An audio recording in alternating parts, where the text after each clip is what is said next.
Penn State University, and I'm thrilled to have you all here in this session. You never know when you come to a conference that people don't have to sign up ahead of time how many, if any, are going to come. So I'm thrilled to see you all here. So with that said, I'm going to get going. And our topic is microaggressions, but before we go into microaggressions, I'd like to spend just a couple of minutes on bias, and that's because the two of them are pretty closely related.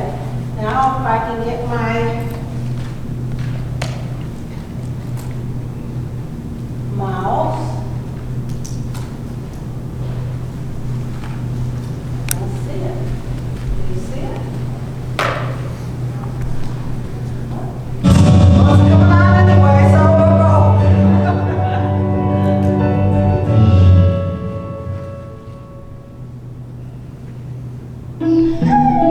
Babies are born bias-free. They can notice differences, but they don't mean anything. By age 3 or 4, toddlers instinctively categorize the people around them and start favoring the groups they belong to, family being number 1. But biases haven't developed yet. As young children, we are generally happy to play with anyone, regardless of group. But as we grow, we are surrounded by messages teaching us which groups are in and which groups are out, feeding us stereotypes and biased thoughts. Books, TV, loved ones, religious and public institutions all send out messages like a smog we can't avoid breathing. It invades our conscious and unconscious. By early adolescence, when self-esteem is most fragile and the need to belong strongest, teens and preteens cling to their groups or cliques, not only valuing their group, but also actively putting down others, at least valuing. The seeds of bias are growing. But there is hope. By understanding how bias starts, being aware of the messages we receive, and learning to consciously reject stereotypes and biased thoughts, we can lift the smog and learn to appreciate ourselves and others. Bias can be broken.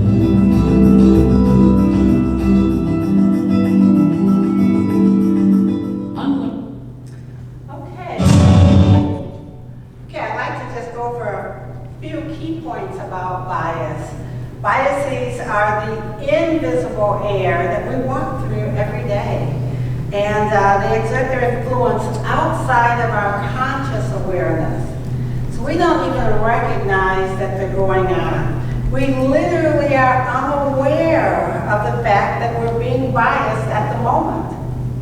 And most of us do recognize, though, that we can fall prey to bias, but we almost never think that we're being biased at the time when we are actually being biased.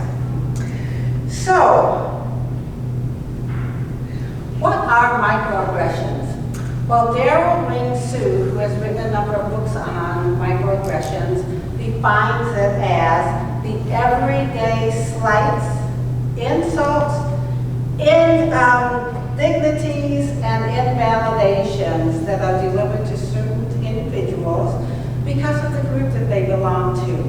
And so that group could be, it could be people of color, it could be women, it could be members of the LGBT community, it could be people with disabilities, people from different religions, people from different socioeconomic statuses, any of the various dimensions of diversity can trigger microaggressions.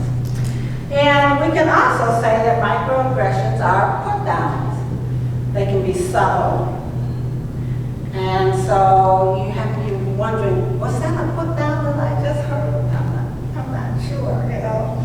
Or they can be automatic. They automatically pop into our heads and they come out of our mouths. They can be verbal, something that you say. They can be nonverbal, something that you do. And they can also be visual exchanges that are indeed microaggressions. So I'd like to have us listen to an interview with Daryl Wing Sue, who, as I said, has written several books on microaggressions. Find my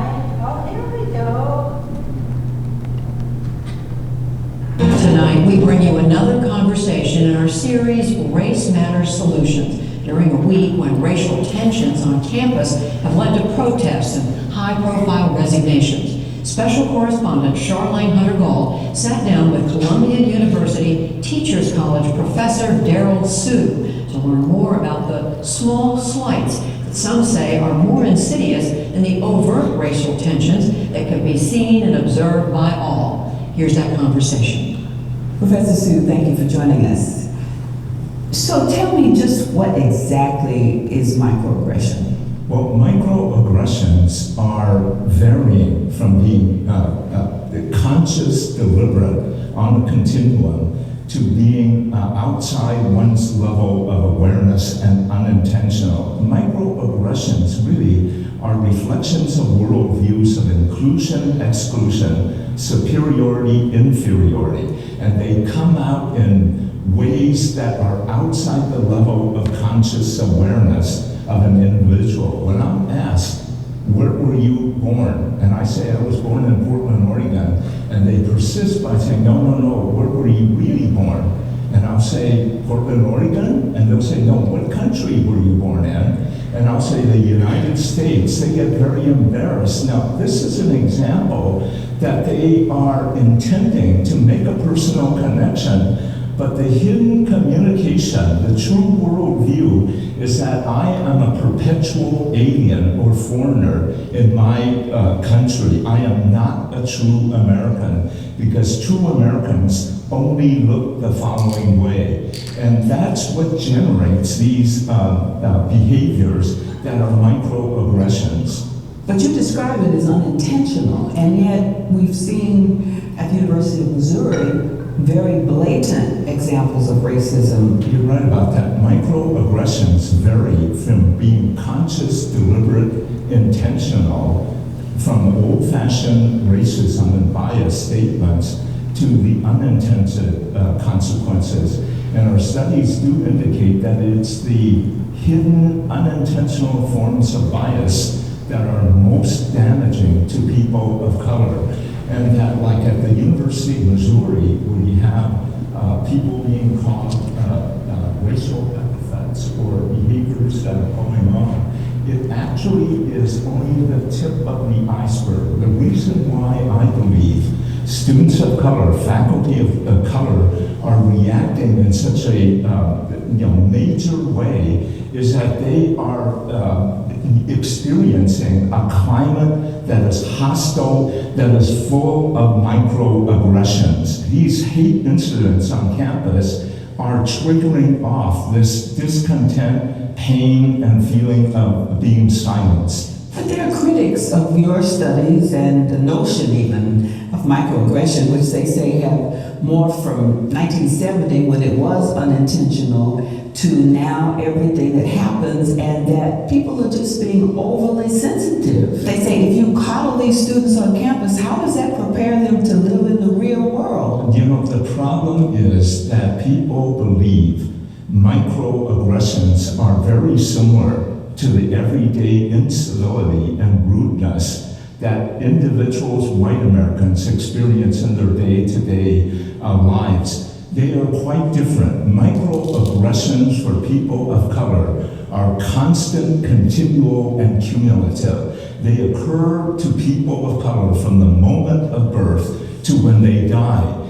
And as a result, any one microaggression in isolation may represent the feather that breaks the camel's back. And people who don't see the lived experience of people of color and the daily onslaught that they experience tend not to believe that it's a major event. You know, there's another criticism because this has been called, some of the things that people are called, now they say the N-word and other things like that, is hate speech, and that it's protected by the First Amendment. So isn't that okay, given that kind of reasoning? You know, I think that people who say that we are preventing individuals from free speech don't realize, ironically, that it is people of color that historically have not been able to express themselves openly or freely without punitive actions being directed at them.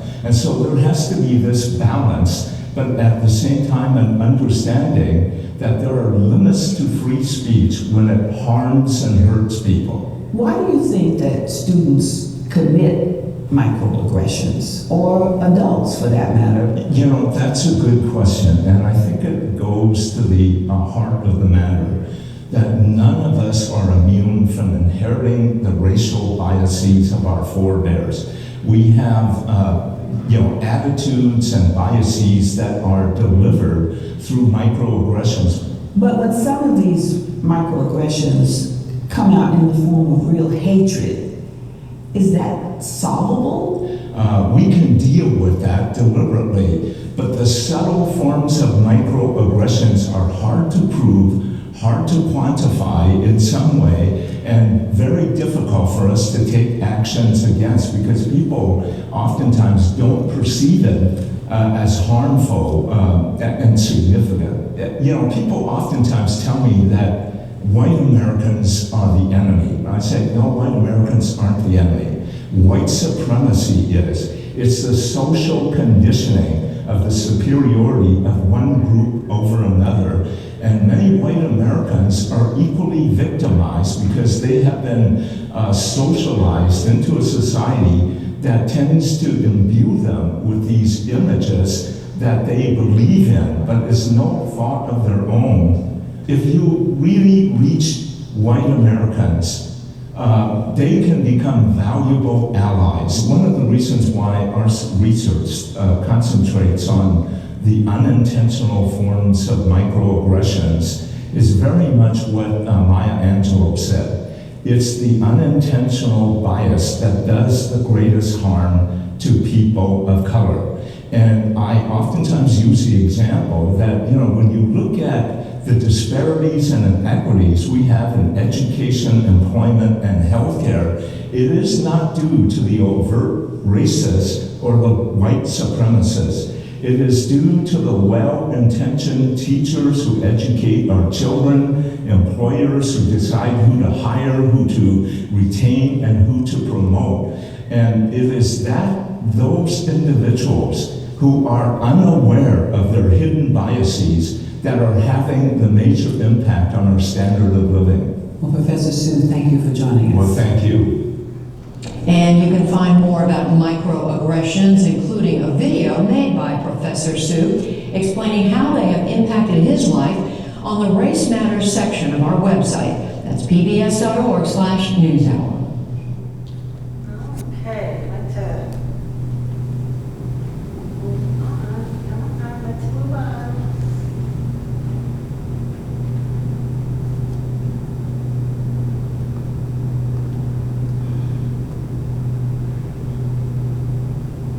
Okay, so he spoke a lot about race. I think that much of what he said can be also true for other dimensions of diversity as well.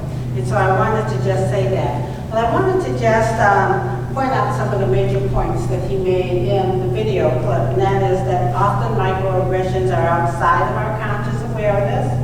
The person who's using them, that the hidden unintentional forms of bias are the most harmful. So the in-your-face ones, you know, we can deal with those, but it's the unintentional ones that go on all the time that are the most harmful to people. And none of the constant, continual, and accumulative impact takes a toll on people. And we never know how many insults one has had in any given day. None of us are immune to inheriting the biases of our forebears.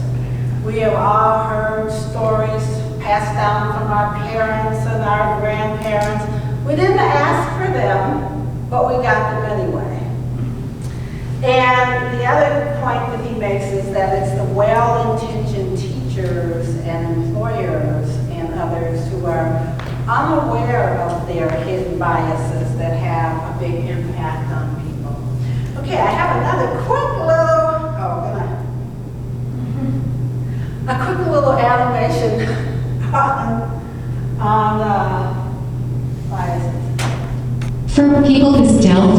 that microaggressions are a problem? Oh, you're so well spoken. Oh, just imagine, instead of being a stupid comment, a microaggression is a mosquito bite. Ugh, it's a compliment. Mosquito bites and their itch are one of nature's most annoying features. But if you're only bitten every once in a while, Now, where are you really from?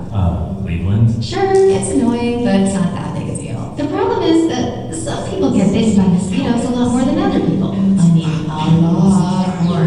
Whether it's on a date, Oh, your English is so good. Excuse me? going grocery shopping, You know, everything happens for a reason. Just my goodness. commuting to work, So when are you gonna have a baby? watching TV, We have to keep the Redskins name part of our culture and history. or just walking down the street with your partner. I couldn't even tell you were gay. Mosquitoes seem to pop up everywhere. Do you know John? Shopping is like, I was here too. And getting bit by mosquitoes every day, Touch your hair. multiple times a day, is annoying. That makes you want to go ballistic on those mosquitoes, which seems like a huge overreaction to people who only get bit every once in a while. It's just a mosquito bite. Who cares? Just another angry black woman. Of course, beyond just being annoying, some mosquitoes carry truly threatening diseases that can mess up your life for years. Astrophysics? Maybe you should try this challenging major. My dreams. And other mosquitoes carry strains that can even kill you. It looked like you was up for trouble, okay? I thought, right? So next time you think someone's overreacting, just remember, some people experience mosquito bites all the time. You're all so exotic. Wow. And by mosquito bites, we mean microaggressions.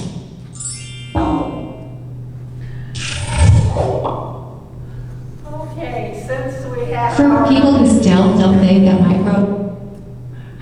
Now that we've had our funny section on that, I'd like to have us take a look at a more serious video clip on microaggressions in the classroom and what the impact it is that it has on people.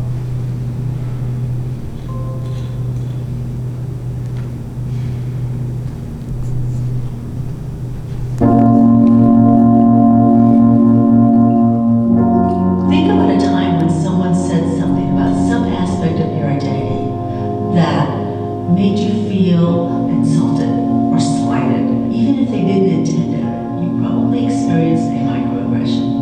A microaggression is something that someone says to someone else without knowing that it may be offensive. It hurts. So that's how I know it's a microaggression, because it feels disrespectful. And it's not like outright racism, but it's something that is like almost unconscious in the way that you view people. Most microaggressions are subtle and indirect, but they occur frequently in the daily interactions of members of historically underrepresented groups. And most often, people who commit microaggressions think of themselves as well-intentioned, non-racist, non-sexist people. They do not realize that the underlying messages communicated by their actions or comments are hurtful to other people. One of my friends asked if my parents had their papers. I have a science teacher, a physics teacher, and he told me that I was the smartest black girl in his class.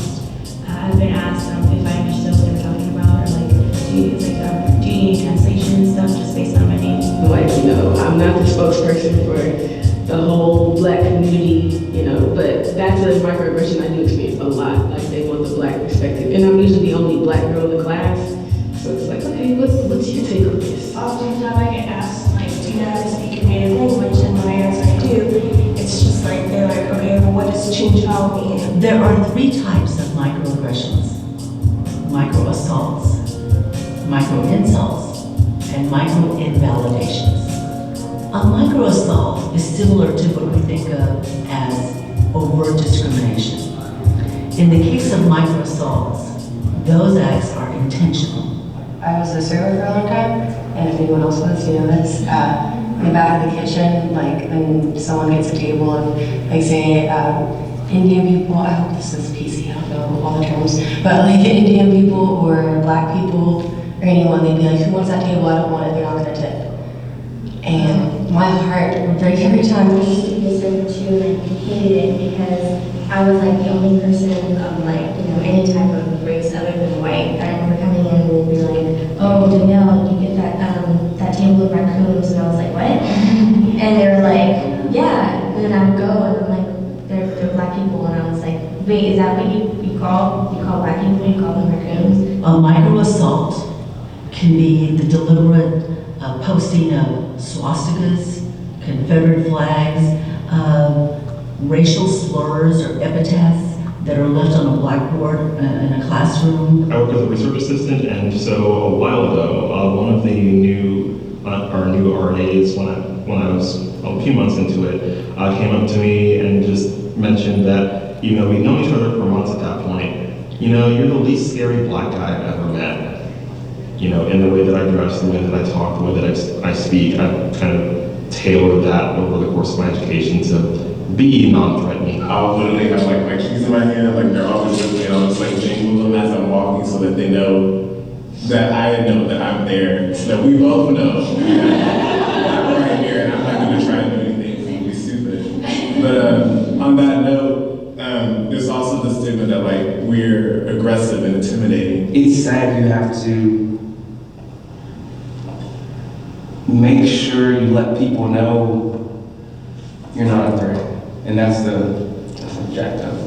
One of my friends commented to me, he said, I don't really even think you're black, you're, and I was like, what? I was like, what do you mean? He's like, you're smart, you do your work, yes, you're athletic, but you do your work, you're smart. So I don't really know if you're black. I was like, I didn't understand. It made me question who I was and if I was still a part of the culture. And that's an example of micro-invalidation and a micro-insult. And I'm going to talk about those a little bit more. A micro-insult is a comment that communicates the demographic group is not respected, that person is a slight exception to the stereotype. It's an insult, even though the perpetrator thinks he has just rendered a compliment. Well, here at UNT, I've heard, you're so pretty for a black girl. I feel like it discounts me as a person, and then I feel like it discounts my race. I feel like you can be pretty just because you're a woman, or or all black women are beautiful, all people of color are beautiful, just the same as people that are not people of color. So for them to make that specific statement, that's what I'm like, why? What in you made you say that to me? As if it were a compliment.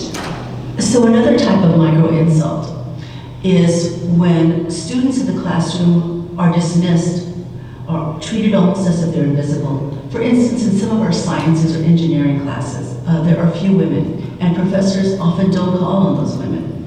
I had one instance in a statistics-based class where we were discussing something bell curve related, and he presented a question, and I don't remember exactly what the answer was, but I answered it, and he kind of doubted me, and he very condescendingly was just like, oh, okay, well, this is the best answer, but I guess your answer could be right. You know what, we'll ask, he was a grad student, he was like, we'll ask Dr. So-and-so and see what he thinks the best answer is. And there was no apology or anything. He was just like, oh yeah, Dr. So-and-so said that, yeah, that was actually a really acceptable answer. And I was just like, okay.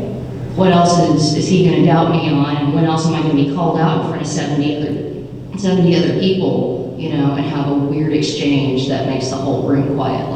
One of my science classes, my teacher had asked what I wanted to do, and I told the teacher that I wanted to be a psychiatrist.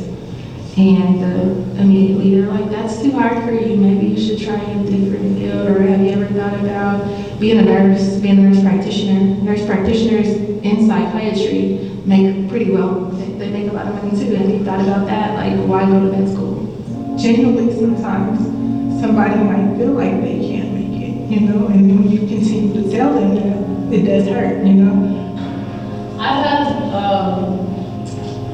a lot of professors tell me in my face that they were surprised that I was as good as a student as I was, and that I paid attention in class and actually participated. And when I asked why, they said, well, you just come off as a troublemaker. You have all these piercings and short hair as a girl, tattoos. We just naturally assume that you weren't really going to be any good.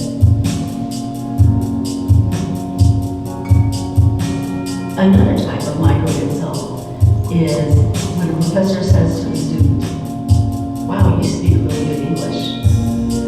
The message is, the professor thinks I don't really belong here, or that I'm not really American. Of course I speak good English, I was born in the United States. But the professor sees a Latina or an Asian and makes the assumption that that person is foreign, or at least that is what the target hears. Who's the right message when somebody asks if you're legal? That you don't belong to this country. That you don't belong, that's right.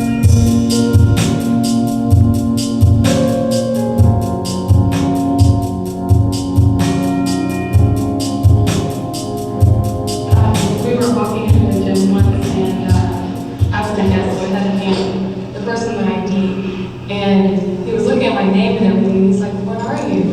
And I was like, "Well, what are you asking?" He's like, "What nationality are you?" I was like, "Okay, I'm Lebanese, I'm Arab." He's like, "Yeah, one of those that blow things up, are you? No offense though. What kind of crazy stuff do you ask them? You get what I'm saying?" And I was just really surprised. Like, it totally blew my mind that someone would think that. The assumptions I get the most is that I'm very academic and that I'm very good at math. And they assume stuff like that. It makes me feel like they're taking the individual out of who I am and just assuming that all the people who look like me act like me. And that kind of makes me feel lesser of what I can do. The teacher was asking if someone could translate something in Spanish because he was giving an example. And he needed this one word to be translated in Spanish. And he just stared at me specifically when he was asking. And I knew we were making eye contact because after, I just stayed quiet because I was like, I'm pretty sure there's other people in this class I know Spanish, but he just kept staring at me. And at some point, the rest of the class trying to look at me, waiting for a response. And I was like, I'm not going to give you guys an answer. This is not okay. Our teacher pulled me aside because they were doing something for Christmas, like Toys for Tots or something, and he had this bicycle. They had a bicycle they were going to give to the kids, and he came up to me and he was like, "Hey, I need to switch out the seats on this bike, and it seems like somebody like you would know how to do that. So if you could just change it out for me, that'd be great." And so I was like, "Oh, okay, sure," not really thinking much of it. And then later on, I kind of thought to myself, that's odd. Why would he assume that I knew personally how to switch a bike seat? Just, so I thought that was an odd kind of, maybe a micro insult on the fact that he assumed just because maybe I'm Latino that I'm good with my hands or something. A micro-invalidation is a comment or action that dismisses the experiences of historically disadvantaged group members. Micro-invalidations can happen when, for instance, when a student is lamenting that she wishes there were more Latina faculty, for instance, and the students in the class start rolling their eyes or, "Oh, come on, get over it," and the professor goes along with the students instead of with the person who made the lament. Another type of micro-invalidation, one that we hear a lot about today, is being colorblind. When people say, "I don't notice you're black. I don't notice you're Latina. I don't see color." What does that mean? How do you interpret that? What are people saying when they say, "I don't notice your race. I don't see color"? How do you interpret that? That they don't look at that side of you, they just want to validate you as a person, but it comes off wrong because it's like your race is very much who you are as an individual. In a lot of my mini classes, I have to do writings, and it's just, professors seem to be don't want to hurt my feelings because I'm an international student, so mine is not that good, especially with my writing. So they let me go easy, I just feel like they have different expectations for international students and just American students. And a lot of feedback I get from my writings is just not very meaningful. Because I just feel like they just try not to hurt my feelings, try to go easy on me. But then by doing that, I just feel like it takes toll on my development, my learning, my writing, and other stuff. So what do you do if you are not the person who commits the microaggression as the professor? What if someone else in the classroom commits? What I usually do is I name it. When I hear it in the room, a microaggression that a student says, it may not be directed to a particular student, but there are probably students in the room who will feel as if they have been microaggressed against. I will name that. I think we've just had a difficult comment made that not everybody's comfortable with. What are people feeling in the room right now? Did anyone feel uncomfortable with that? And then if there's silence, which there oftentimes is, because people aren't comfortable about calling each other on things, I will talk about what it is that I heard. I will model the behavior of instigating a difficult dialogue. And usually once I do that, then people will come back. The impact on students that can be harmful is that it creates an uncomfortable environment or climate. It can be very stressful. Some of the research shows that it can affect people's health because of the stress. But I think one of the big things is that you just don't feel like you belong or are included. And, especially when we're trying to create a campus where diversity is valued and where everybody feels included, they get in the way of that goal. Just recently, I caught myself making one. And as soon as the words came out of my mouth, I realized that I had made this exact mistake that I was just talking about, like overgeneralizing to an entire group or class of people. And I saw tears well up in her eyes. And I said, I'm so sorry. I'm absolutely positive that I have said something to hurt you. And I think I know why. But I would really like to hear from your perspective what just happened here. So common microaggressions committed by faculty in the classroom include the following. Mispronouncing students' names after they have repeatedly corrected you. Referring to students by the wrong pronouns. Calling on men while ignoring women in class discussions. Or calling only on white students and ignoring the students of color in your classroom. Scheduling tests or projects during religious or cultural holidays. Be aware of assigning projects that disregard socioeconomic status. Be aware of using heterosexist examples in class. When professors give heteronormative examples, atoms attract like males and females, or there's an assumption of bring your girlfriend or bring your boyfriend, an assumption that you're heterosexual. We make an assumption that heterosexuals are the normal people. One of the biggest things is pronouns when it comes to transgender individuals, because sometimes they'll tell you, hey, I prefer these pronouns, and when a person doesn't choose to go by, female pronouns or male pronouns, it invalidates their person. I will live with the misgender thing. Everyone messes up.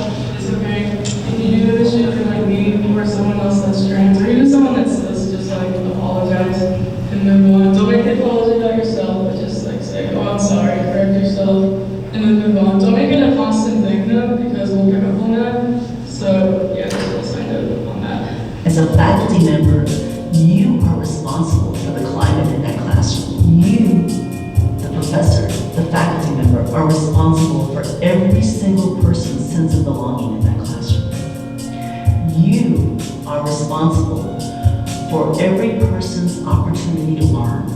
I think in a broader spectrum, we have to get to know each other, or just not make assumptions.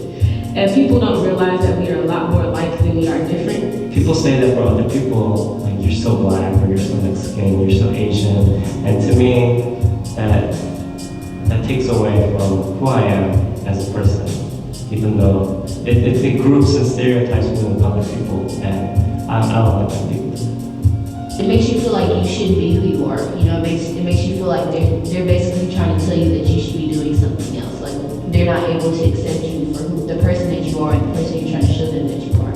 Instead, they're just telling you like, oh, that's not right. That's not a good fit.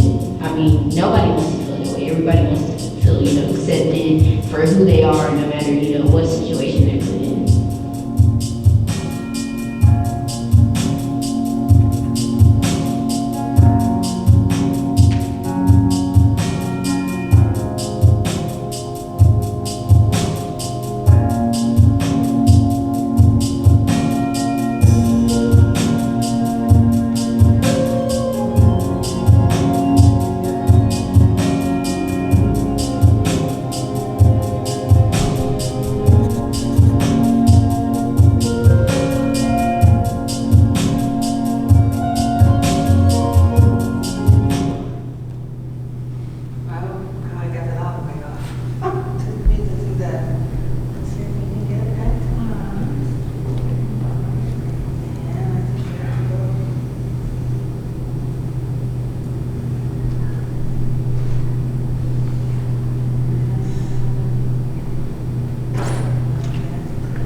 So, I know that many of you are teachers or professors or extension educators, and so this video really focused on classroom settings, but I think that the messages that it gives can be translated and appropriate and used for any kind of situations, you know, just talking with other people who may be different from you.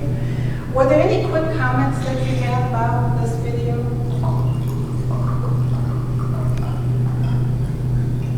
Something that stood out to you or was a surprise?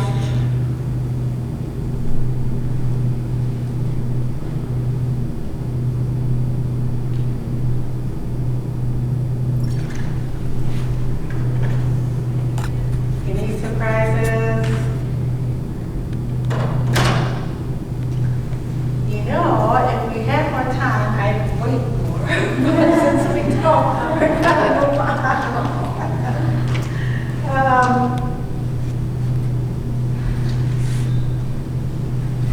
So what I would like, now that you know what microaggressions are, which many of you knew before, but you've seen some recent examples through the videos and the discussions from the video clips. I'd like you to give some thought and some reflection to when you have seen or heard or experienced microaggressions. And it can be at any of those three levels of microaggressions, be it microassaults, those in your face, clearly negative statements or actions, or in micro insults, which are more subtle, and sometimes people even think they're giving you a compliment when it isn't received as a compliment by the person they're giving it to you. Or micro invalidation, you know, something that kind of ignores or erases your feelings or your experiences. What I'd like to have you do is to get into maybe 4 groups, small groups, and take about 5 minutes to discuss those.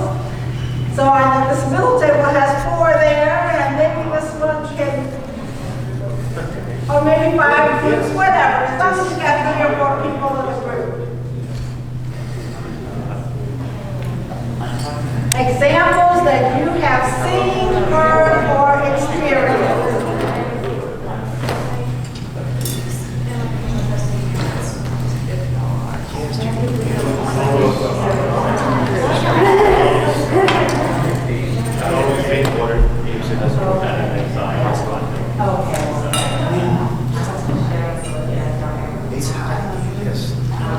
Okay.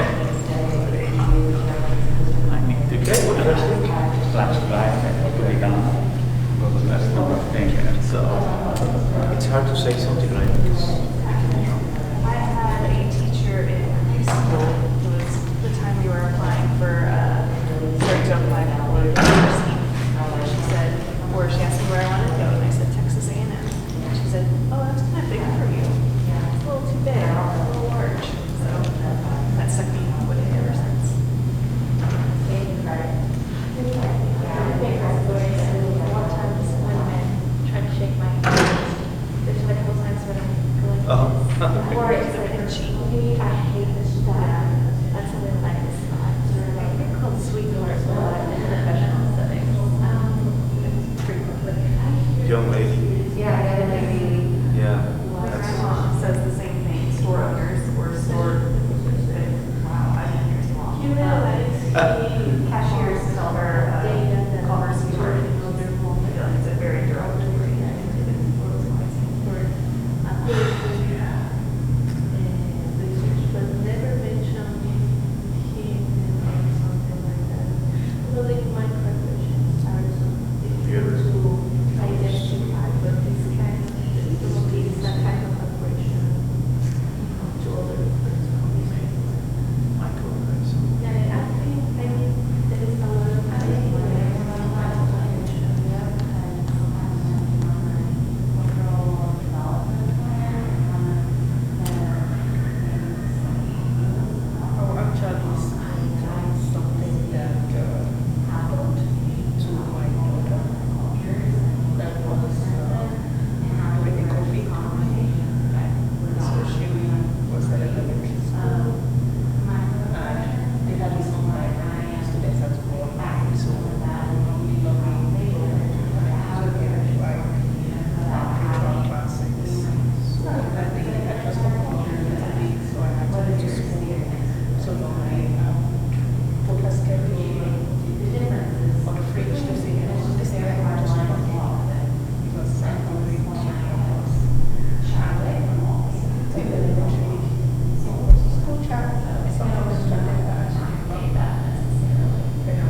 Yes, I was about to say that I find that a lot of people not wanting to say anything because they're feared to be wrong. I think we need to say something, and like probably when we sense something like that, going back to your example, like say it, helping ourselves to avoid that. But I think we need to be open to engaging in cultures and probably overcome that fear of being wrong or being right, or because otherwise it's just gonna I don't know if that's gonna help you. That's my opinion, because you can always make mistakes. I can make mistakes. We come from a different background. It may just be totally opposed to what the other culture is. And I don't know how we brings it back, but with the IPI, that's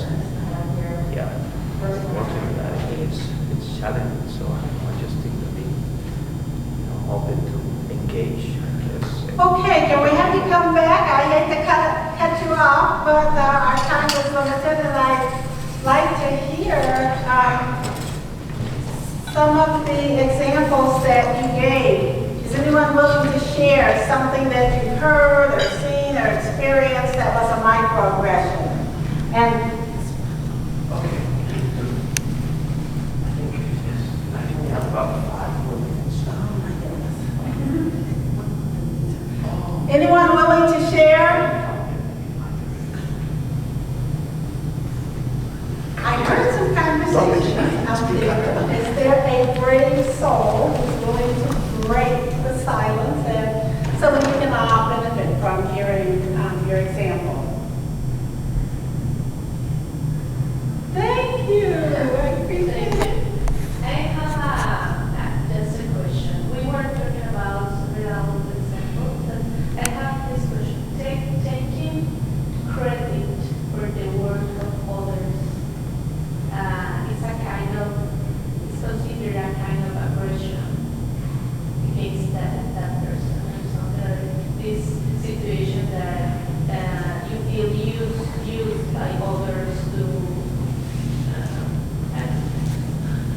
Yeah, I think it's unprofessional to take credit for someone else's work and not acknowledge their part in how you're using the work. So that is just clearly unprofessional, and it's something that needs to be brought up to that person. Yeah. Any other thoughts or examples of microaggressions that you've seen or experienced, or questions you have about them? Thank you. A couple of us had experience as women being called sweetheart or diminutive terms in professional settings quite frequently. That's a put down. That is a show of disrespect. And so, yes, that is clearly a microaggression, and that does happen. There are many microaggressions that are given to women. No matter what race or group they belong to, it's just women. Any other examples? Thanks for sharing that. So is our time all the way up? I was supposed to give you a warning, but I was trying to find the rules. We have like about 5 minutes. We could go about 5, yeah. About 5 minutes? Okay. Well, then what I want to do is I want to get to,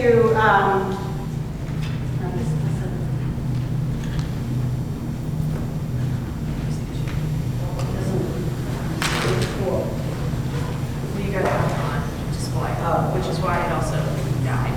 Oh. So when it's playing. Okay, I got it now. So we're going to skip this slide and that. We know that people do not want to be guilty of bias and that. But what if you are the victim of microaggression? What do? How do you respond to that? And so, first of all, you can read that real quickly. But I do have some other thoughts. First, you want to decide if you are going to address it. And sometimes it may be, you may choose not to address it because it might put you in a dangerous situation. If it doesn't put you in a dangerous situation, you should address it, because one thing is, if you don't address it, you leave the situation feeling like, why didn't I say anything? I knew that didn't feel good. Why did I let that go? And so it kind of saps you of your energy. And two, it tells the person who made the comment that it was okay.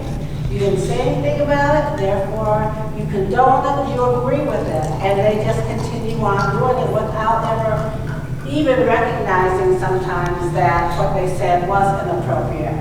So, if you are going to address it though, you want to do it in a non-defensive manner. Because if you come at somebody who has given you a microaggression and you come back at them in a defensive manner, they're just going to dig their heels in and it's going to be difficult. You know, what's wrong with you? Can't you take a joke? Or, you know, you're a wimp or whatever. And they're not going to learn anything from the situation. So we don't want to come at them from a defensive manner. Here are a few examples, quick examples we're going to go through real quickly, of ways that we might respond. So one, we might assume good intent and explain the impact. We'll assume that this person said this, they didn't mean harm, they just didn't recognize that it was harmful. Even if you know that they knew it, you still assume that in order to make it a teaching moment. And then you explain the impact. So for example, look, I know you meant well, but that hurt. I know that you didn't realize when you said such and such, but when you did, that really was painful for me. So we want to let them know it's not putting them on the defensive, it's telling them the impact that their comment had on you. Another one is simply to ask a question. When you ask them, well, you know, what did you mean by that? I didn't catch that. Could you say that again? It makes them repeat in their mind what they said, and sometimes they will recognize when they hear it again that it wasn't a good thing to say. Or at least it opens the conversation up to have a discussion about what they said. So asking a question. But remember, it's the tone of voice and the demeanor in which we do it that's very important. You know, why the hell did you say that? Well, you're not going to get a good response. But, you know, if you do it in a non-defensive manner, then the person is more likely to listen and try to respond differently and understand. You can broaden their comment to a universal human behavior, you know. Well, I'm not sure that that's a guy thing. Oh, I'm not sure that's a woman, female thing. I think all people, men and women, do blah, blah, blah. You know, so that you take it away from just one type of individual and make them consider that this might be something that applies to a lot of people. You can interrupt and redirect the conversation. You know, maybe people they said something, they told a joke that was offensive. You know, you might just say something, oh, let's not go down that road. Just stop it without offending them. Or, you know, maybe you want to get up and say, oh, I have to go get some coffee. And you leave them there so that you're letting them know you don't want to hear what they have to say, but you didn't jump on them about it. But they will get the message that something they said was not a good thing. You can make it individual. Did you mean that about all women? Did you mean that about all graduate students, all administrators, or were you speaking about only one in particular? Make them think about the fact that they have just assumed that all people of a particular group are that way, and make them put a point. Did you mean everybody, or was it someone in particular you were talking about?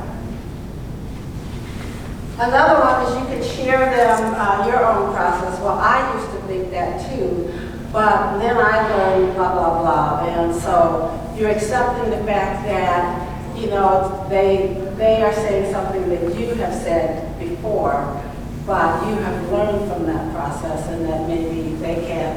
Okay, and then the last one is you can say, ouch.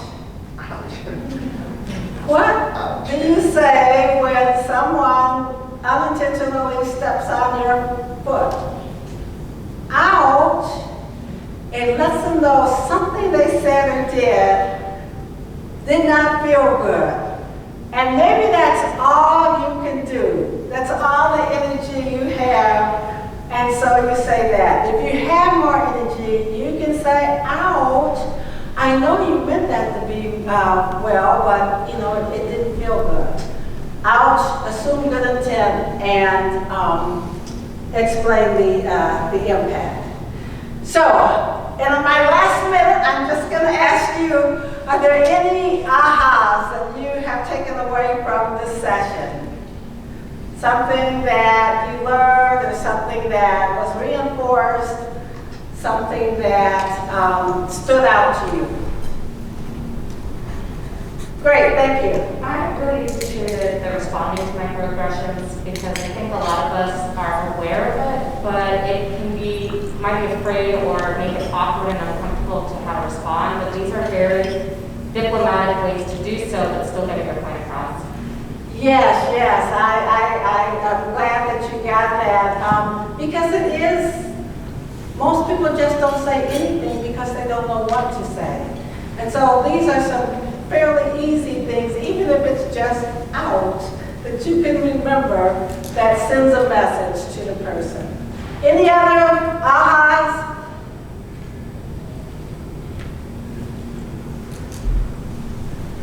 Okay. I was going to say, I always think it's important and valuable to hear from your peers and like from those around you, so I appreciate the small group discussions and that. Oh, okay, yeah. I wish we had more time. If we had, my session is usually longer and had more time. I wanted to, say that I think it's always like to even realize there's consistently around you on what they're experiencing as well. Yes, we all have different experiences and we can learn from each other. And just one last one, Joe. That's what I was going to say. Oh, okay. Okay, well, I would love to entertain more, but I'm over my time and I know this next group is dying to get up here, so I'm just going to say thank you all for being a part of this session.